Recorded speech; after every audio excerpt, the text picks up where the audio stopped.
Well, the writing was on the wall. Nintendo accidentally leaked the cover image of Xenoblade 3 a couple days back, and then out of nowhere, they dropped a hefty 3-minute trailer on us. This trailer was absolutely insane. What is that thing? You've got a real... What is that? It's a wild ride, this passage of... Who is that? Who are those two people that make that being? What? Yeah! Whoa, whoa, whoa, whoa, whoa, whoa, whoa, whoa, whoa, whoa, whoa. Who is this? Who is Xeon? Who is this character? Come then. There's so many new characters. What is going on? The first one had so much to talk about, but this one not only has a ton of story content, it shows us the really complex battle system too. I'll be covering the trailer as well as the related media that's been coming out in the days surrounding it. There's also a tweet that Nintendo put out and then promptly deleted, and we'll be talking about that too. Before we dive into the analysis, I just want to ask that if you guys enjoy the content on the channel, please drop a sub and a like on this video. I even did an analysis on the first trailer that you may have seen. If not, you may want to take a look at that one and my other analysis for extra context in this video. On my recent videos, it seems a majority of you watching haven't been subscribed, so I would really appreciate it a ton if you could. Lets me know that you like what I'm doing and allows me to make more stuff for you guys in the future. I'm going to be covering so much Xenoblade content in the coming months, so if you're interested in that, it's a no-brainer. I lost a lot of sleep making this video, and I forgot to eat a few times. You know, it's the least you could do. One final thing. There will be spoilers for Xenoblade 1, Future Connected, 2, and Torna in this video. With that, let's get to the trailer.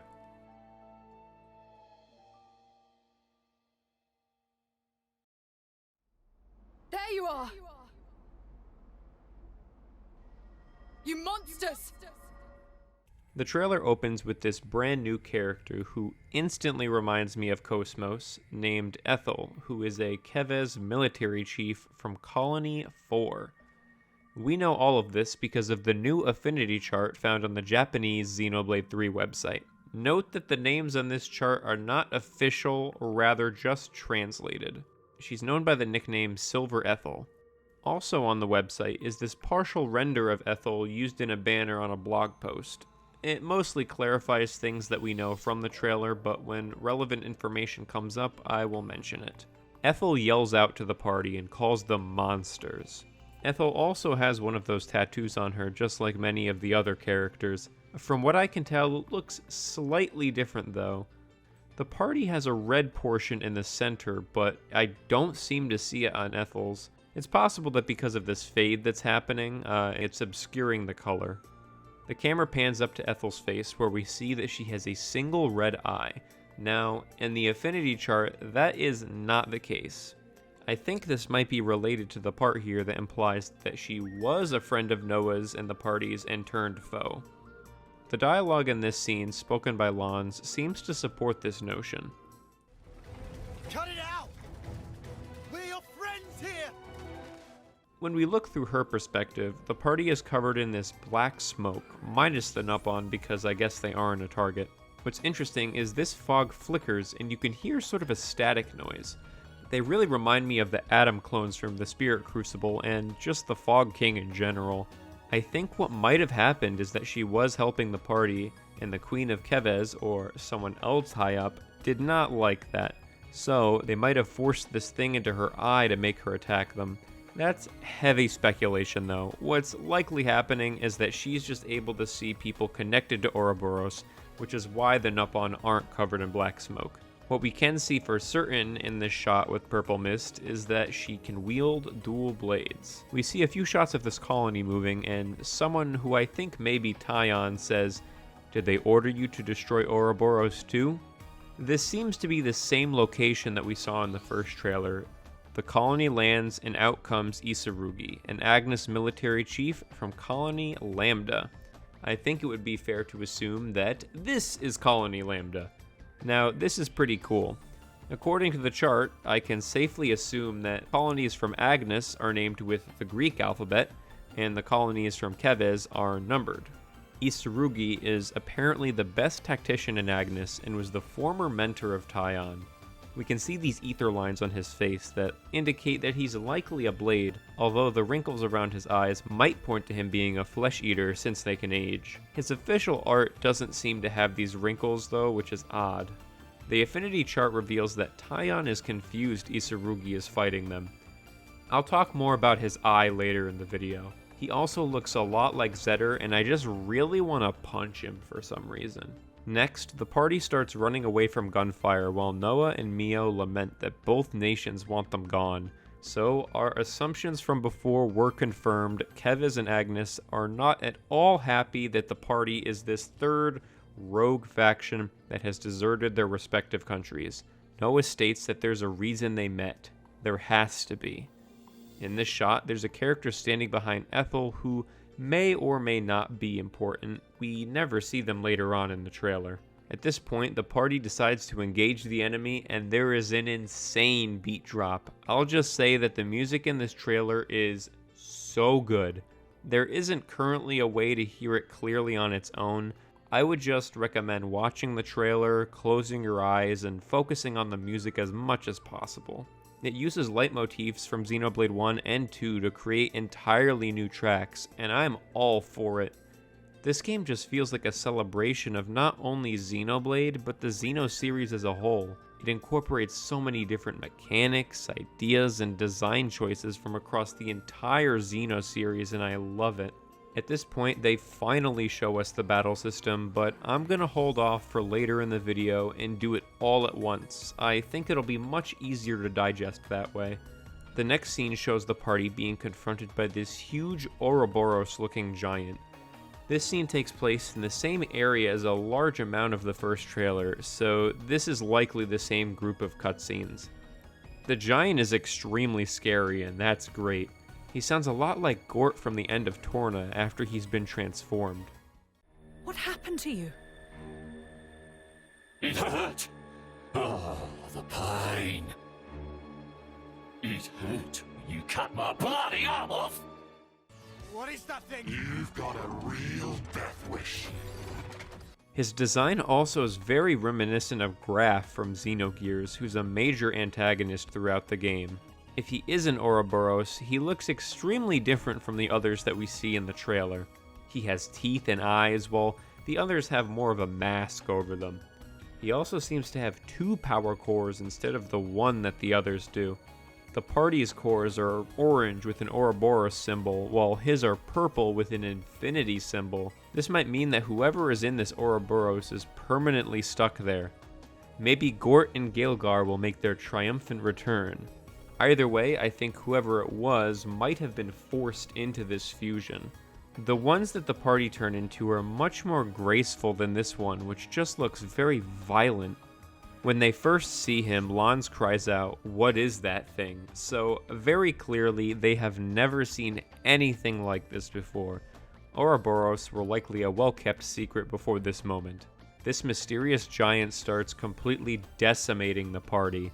Lans even has his guard broken through, and Taion desperately makes a shield with his Katashiro. When all hope seems lost, Noah and Mio are right in the way of a giant attack, and time slows to a stop. Van Damme tells them in the background that they now share a common destiny. Now, this is very interesting.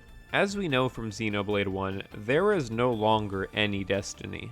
With Zanza defeated and Alvis gone, every being is supposed to be able to choose their futures. Van Damme referring to destiny could either be poetic or literal. Only time will tell. Noah and Mio have a literal out-of-body experience. We zoom into Noah's eye to see an Ouroboros. We're brought into this crazy realm, which I'm just going to call the Mindscape for now to make things easier. I think this is yet another Xenogears reference. In Xenogears, when the main character Faye is being introspective and sort of talking with himself, he goes to this area with a transparent floor. This area, however, is not as detailed as the Xenoblade 3 Mindscape. In the trailer, we see it surrounded by a wall of clouds, like the Cloud Sea of Allrest, and has various images and memories swirling around. Noah and Mio are shown to be standing on a reflective surface to symbolize that they mirror each other. They're 2 sides of the same coin now. You share a common destiny. I felt her thoughts. There were so many. And then they were a part of me. How are you inside me? Hold on. Are we? They have now become one, referred to as an Ouroboros. Xenogears reference alert, this looks extremely similar to Veltal from Xenogears, which is Phase Gear. People have been drawing a lot of visual similarities between Noah and Faye for months, so this is super cool. While this may look like a gear, it functions much like an ES from Xenosaga, which are actually mechs that require 2 pilots. I would be remiss to not mention how much these also look like the ghosts from Xenoblade X. Now, the ghosts and the ganglion both use the space around Earth as a battleground before the events of the game. We see the ganglion all throughout Xenoblade X, but the ghosts, on the other hand, are exclusively seen in this cutscene at the beginning.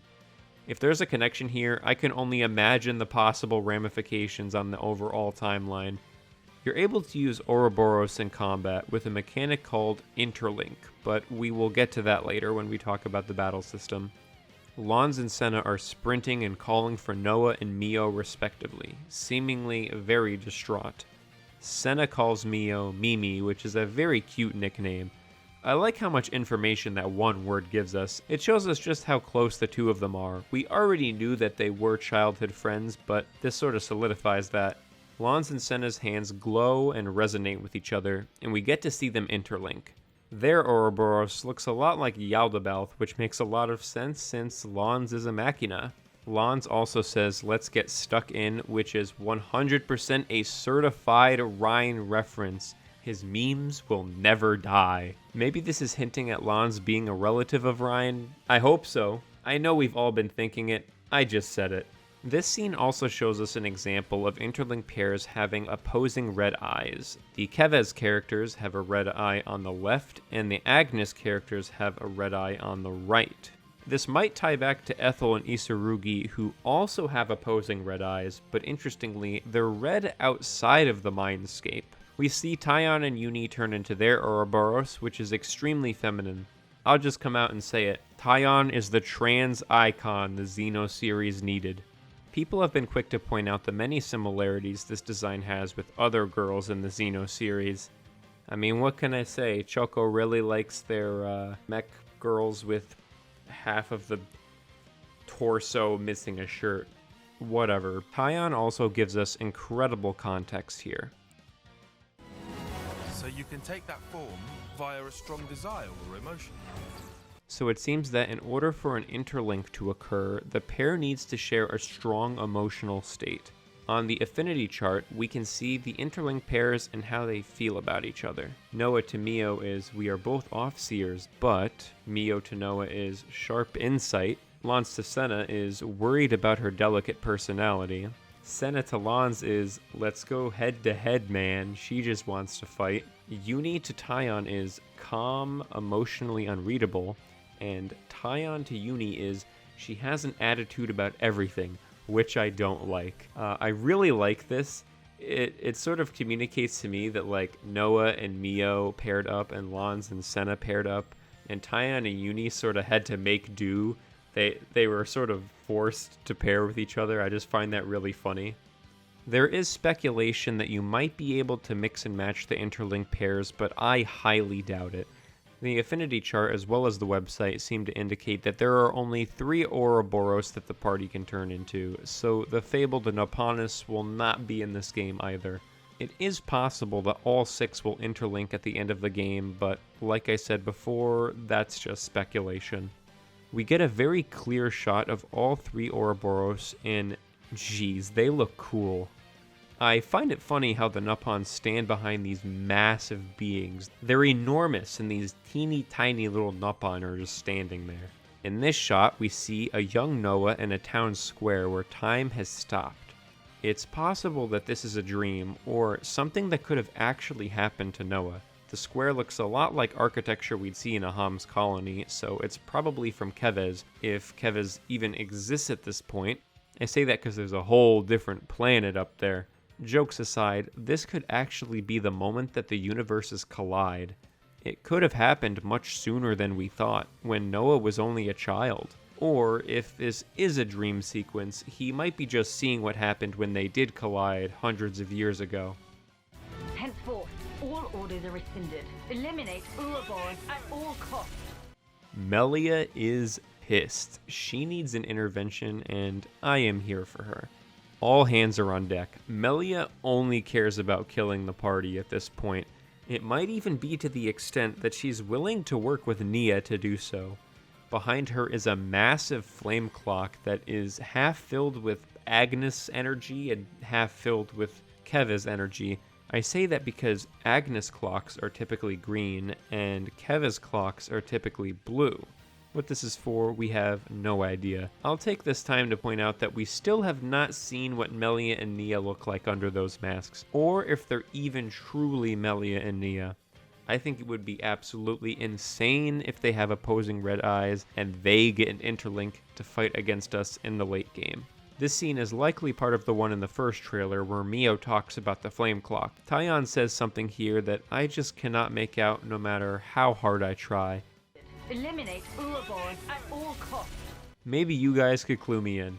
Uni tackles him to move him out of the way of this blast. Whatever he was saying clearly distracted him from the fight in front of him. Isurugi might be who they're fighting here, and based on what we saw earlier in this trailer, and since Taion used to be his student, it could be a really emotional moment for Taion, having to fight against his teacher. We see this shot of Nia that doesn't reveal much of anything, but looks really cool. Isurugi is standing in front of this giant mech, likely from Agnes due to the white coloring. He seems to wield these twin ring fist things. Isurugi says this. That is my revenge. It's payback for Nimue dying with her wish unfulfilled. I'm also going to assume that this is Nimue because he is talking about Nimue and then this character just appears. I guess they're revealing a character death here. That's kinda unfortunate. I hope this isn't a major reveal happening in a trailer. Nimue has this ice all over her hands and face, so I think it's safe to say that she might be a blade, likely from Agnes, based on her clothing. Isurugi is blaming Nimue's death on the party, as clarified by the website, so I guess he hates us too. Now to cover this next part, we need to look at the Nintendo UK version of this trailer. Why? Well, for some reason the UK version of this video has subtitles. I don't know why it's the only one that has subtitles, it just does. But it's good because we can see that this part of the sentence the giant says is in quotes. It's a wild ride, this passage of fate. Specifically, passage of fate is in quotes. This is extremely important. Passage of fate is a very specific phrase that we can attribute to Zanza and Alvis. Other characters in Xenoblade 1 say it, but Zanza and Alvis are the main ones. Like I said before, the threads of destiny have been cleanly broken, so why is the giant referring to the passage of fate in this way? I have no clue, but it cannot be good if it's coming from him. It's possible that Zanza or Alvis will be making a return in this game.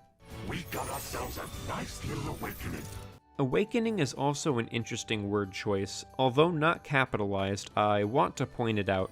Awakening is the term used in Xenoblade 2 when you open a core crystal. I imagine what he's referring to is the act of Noah and Mio being able to interlink, though.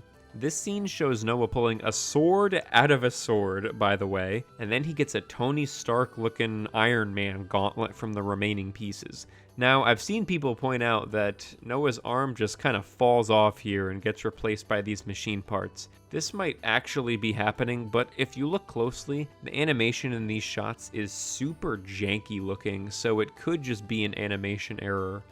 If not, I guess Noah has a prosthetic arm. Backing up a few frames, we quickly see this shot of a green-haired Gormati girl holding up her weapon.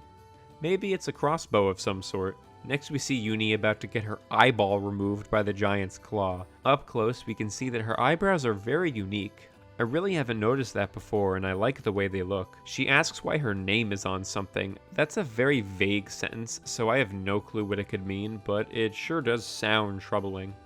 After that, this Machina girl named Valdi gets knocked away from this little robot guy protecting her. They're being attacked by a machine from Keves. You can tell since there are faced Mechon parts on it.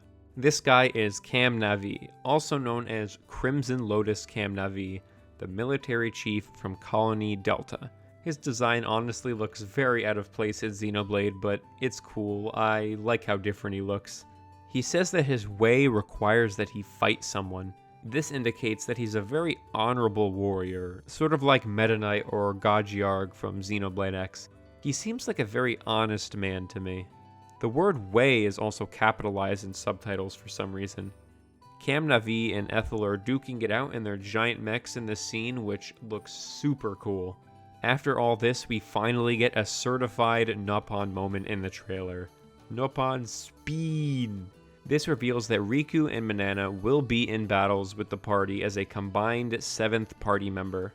Other characters like Valdi and this High Entia guy, Zeon, also seem to be able to be in that slot.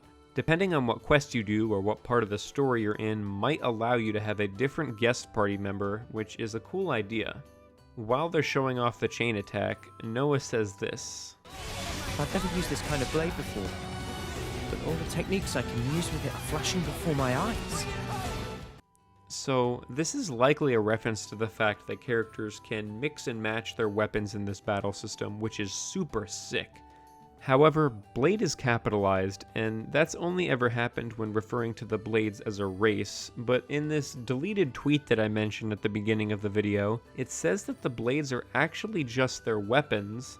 Soldiers of Kevez and Agnes can materialize weapons they use in battle, known as blades, at will. Each soldier's blade is a reflection of them, so they might take different forms such as swords, guns, shields, or spears. Okay, but what about the people that are called blades? Are they just not called blades anymore, and instead are just people with cores in their chests? This is likely the only tweet I'm going to talk about in this video, because there are probably going to be new ones coming out every day for a bit, so I'm just going to make a second video going over all of them at once instead of weirdly splitting up some in this video and the rest in another. It's possible that some of my observations in this video may be outdated hours after this is uploaded.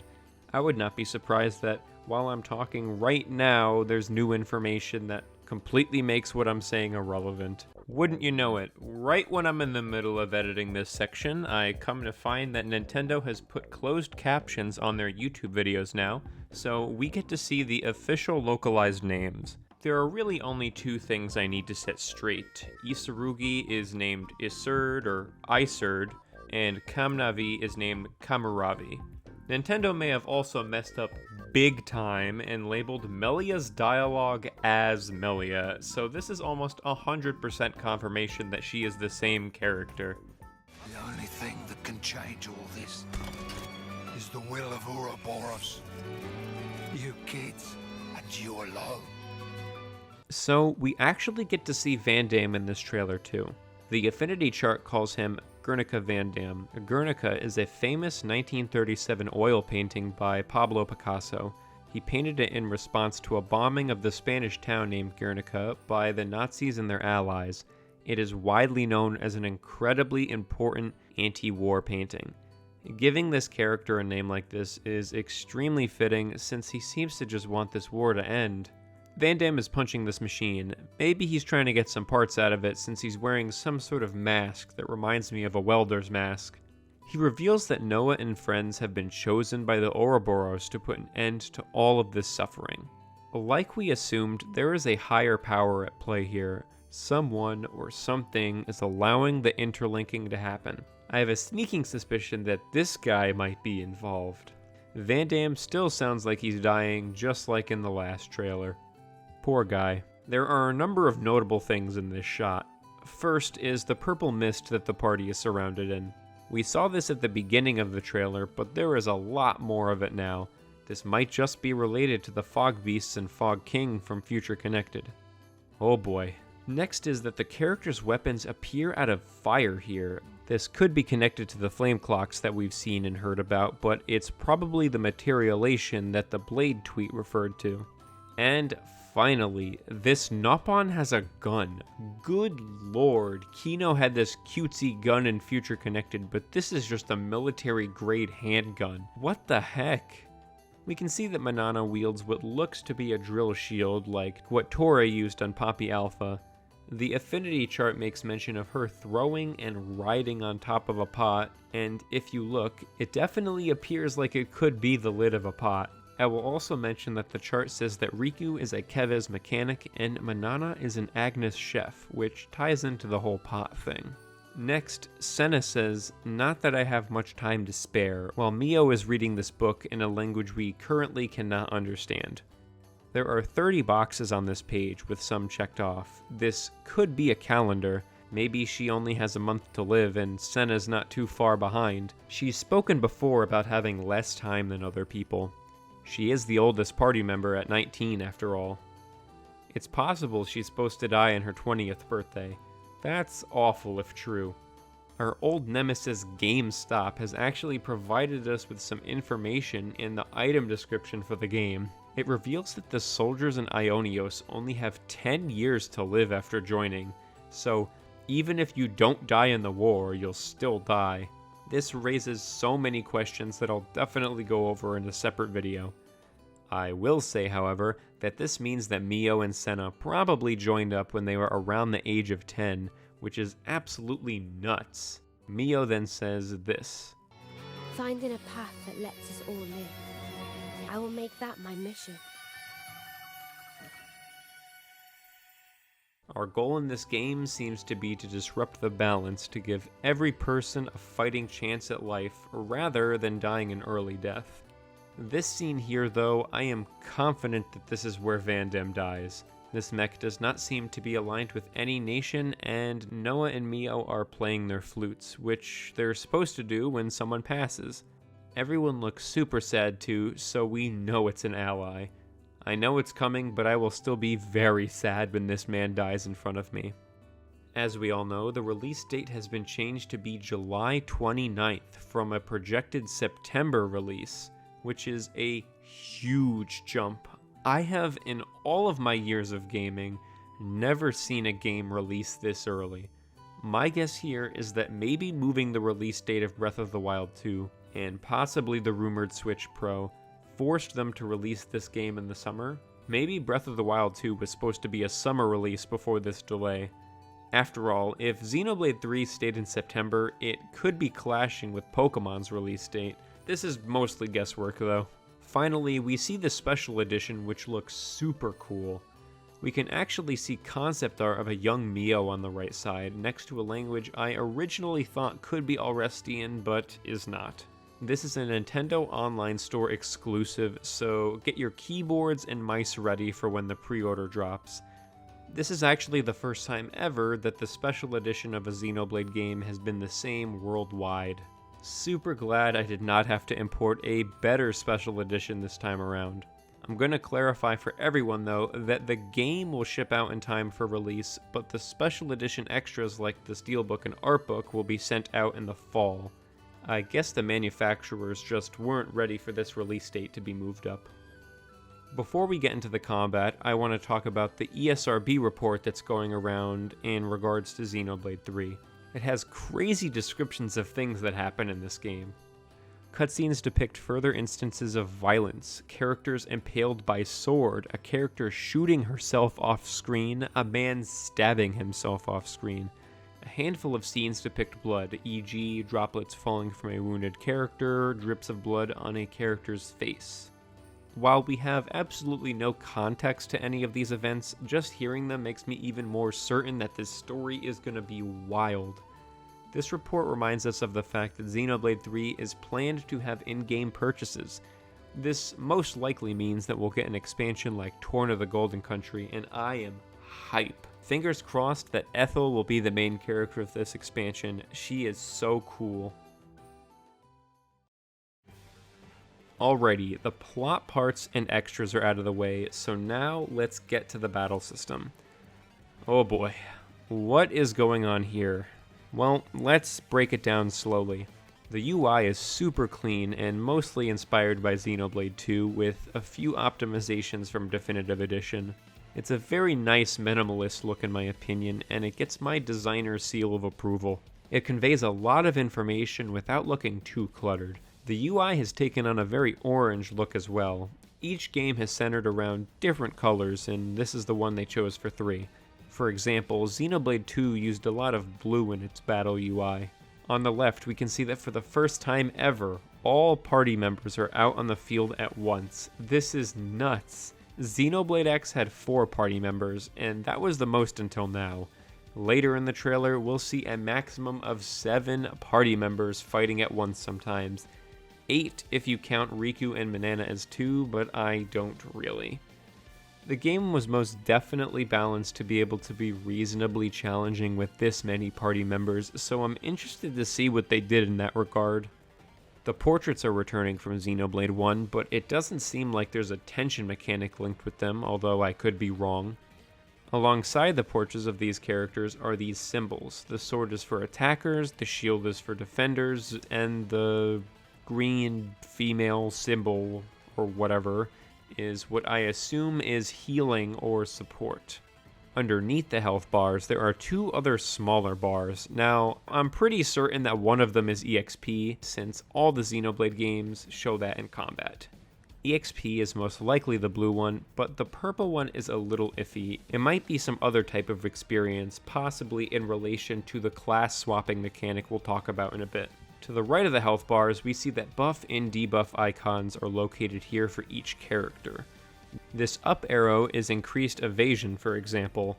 We know this because apparently in order to get certain buffs, you have to position yourself inside these circles on the battlefield, which is super cool. I'm going to be making the most optimal Venn diagrams in this game. It'll be like I'm in middle school again. This is an evolution of Melia's elemental summons. In Xenoblade 1, you can't see the range that the buffs have though, so this is a really nice change. On the top of the screen, we have our new enemy tags. It shows the name of the enemy along with the level, but also shows something new. The type of enemy is shown in this icon here. This one is a human soldier. In the next scene, the party fights a Brog, so they have a separate icon that probably encompasses reptiles. To the left of the health bar, we can see if and for how long an enemy is inflicted with break, topple, and so on. What's awesome is that both Smash and Daze are back from Xenoblade 2 and 1. It seems like you can choose which combo tree you'd like to move down, and I like that mechanic a lot. Underneath the tag is buff and debuff icons for enemies. Debuffs are returning for enemies, which is great. In Xenoblade 2, the only debuffs you could inflict were driver and blade combos. Underneath, we can see that when fighting this monster, which is likely a unique one, this timer is present. The wings around the health bar could indicate the type of enemy it is, so blue for a boss, or orange for a unique monster. On the right side of this enemy is a green exclamation point, which might mean that this monster is tied to a quest. This enemy also has a yellow exclamation point, so I think that might indicate that it's a story enemy since Valdi is in the party and we just saw her with this machine in a cutscene. On the top right we have this symbol. Now this was used in Xenoblade 2 to indicate difficulty in menus, but now it seems to indicate the number of enemies in the fight. You can see that once this machine notices Noah, the number increases. This is a really nice change that can easily tell you whether or not you might be overwhelmed. Moving down the screen, we can see that the chain attack gauge is a circle now. No longer called the party gauge, it's possible that this does not revive team members anymore, so we'll have to see how revival is handled later on. Now, let's talk about attacks and other commands. We have a fusion command, which looks like it allows you to do a combination attack with another character's arts. We can see that on the left side of the screen, Mio's arts are listed, and on the right are Noah's. So it would seem that if you're playing as one character in an interlink pair, you might be able to see what arts the other is using. When doing a fusion attack, these flowing lines are connected to them. This looks like it could be a really fun idea and I like it. Some arts are circles, whereas others are diamonds, and we really don't know why. I originally thought the Agnes characters would have diamonds and that the KOS characters would have circles to pay homage to their respective games, but it seems so much more complicated than that. I think the art icons also look kind of generic right now, which is really weird for Xenoblade. It might be something they need to finish making assets for, but this game really just seems done, so I'm not holding my breath. This art on the right side is much bigger than the others and likely acts as a talent art / special. Above the arts is a positional indicator, which is extremely helpful. Other things to note here, it looks like Noah dodges in this clip. I don't see anyone else move like this in combat, and it didn't look to be tied to an ability, so we might just have combat rolls now. Another is that right here it looks like Mio does an attack cancel, which refills her other arts. I like this a lot because this just promotes fast and precise gameplay. Many of the arts in this game share names with previously established arts, but as far as I can tell, they're a name only. For instance, Wide Slash is a Twin Brinks art that Rex gets, which has a side attack effect, but Mio's just seems to have an evade effect. On the left side is the tactics menu. In the Japanese trailer only, we can actually see the tactics menu open. That's mostly because the gameplay is slightly different, since the text languages can't really be swapped out after recording the video.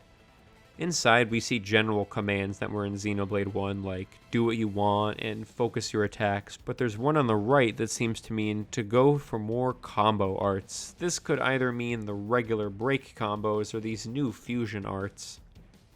There's also these commands bound to L and R that mean Senna and Mio. Now, this could allow us to more directly command a party member, or this could actually allow us to swap to a different party member mid-battle. People have been begging for this feature for years, so if that's what this is, then we will all rejoice. One of the craziest things we see in this trailer is the class swapping mechanic. Party members can change their outfits and weapons to correspond with someone else's in battle. According to the Japanese site, it's likely that the ability has to do with the affinity level that party members have with each other. If that's the case, then Xenoblade 1 party affinity has returned, and I'm all for it. I think that the classes the characters start out as are listed on this affinity chart here. So Noah would be a sword fighter, Mio is a Zephyr, Lons is a heavy guard, Senna is a shredder, Uni is a medic gunner, and Taion is a tactician. The website also references the fact that you could have an entirely attack-oriented party, so there's definitely a lot more depth than we see in the trailer. Unfortunately, this might mean that we do not get outfit customization like in previous games, outside of the class swap and the military outfits they have at the beginning of the game. But the craziest reveal in this trailer is the interlink mechanic. As far as we know, normally, only one pair can interlink at any given moment, and when they do, they gain access to a new set of arts. When you interlink, this warning meter will slowly fill up.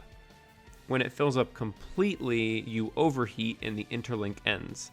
It's unknown if ending it this way has any ramifications rather than manually ending it, or if you even can manually end it. There's a level meter next to the Ouroboros. I'm unsure how it works, but it might extend the amount of time in the form and give you access to more abilities.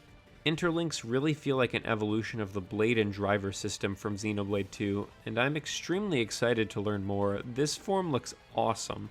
If I'm seeing this properly, Lons and Senna break, topple, and launch this enemy all in one move.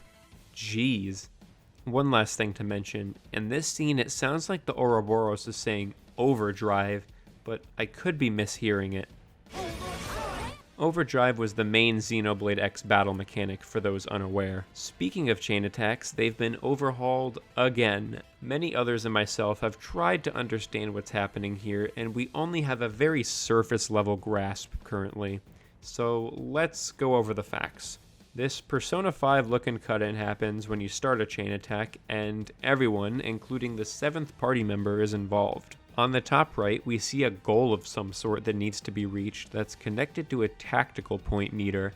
In Xenoblade X, there was TP, but it is a different TP than this one. Those were tension points, and these are tactical points. When it's a character's turn to attack, they increase the meter by the amount shown on the screen. There are extra TP increases shown here as well, but there are smaller bonuses for achieving certain things like having full health. When the TP goal is reached, the character it corresponds to can activate the special attack here and presumably ends the chain attack. It also seems that there's a way to increase the overall damage of arts within the chain attack, Overkill has also made a return as seen here, though we do not get to see what benefits it provides in this game. It probably just gives us more EXP and things like that, like it usually does. Alright, that is everything in this trailer. That was a doozy. It was only a minute longer than the first trailer, yet we probably got more than triple the information out of this one. Please remember though, the highest level we see the characters at is like 33, so what we're seeing here is generally very early game content, since Xenoblade 1 and 2 typically have you level up to the high 70s and mid 80s by the end game. I'm sure there are many twists and turns we have no idea about yet. Like I said, this game feels like a celebration of everything Xeno, and I am so stoked. I cannot wait to play this game in only 3 months. If you noticed something I did not cover in this trailer, leave it down in the comments. If you liked the video, be sure to let me know and subscribe for more stuff like this. I'm gonna cover every iota of information I can get my hands on before and after this game is out, so be sure to stick around for that. Alright guys, thank you so much for staying until the end, and I'll see you in the next one. Bye!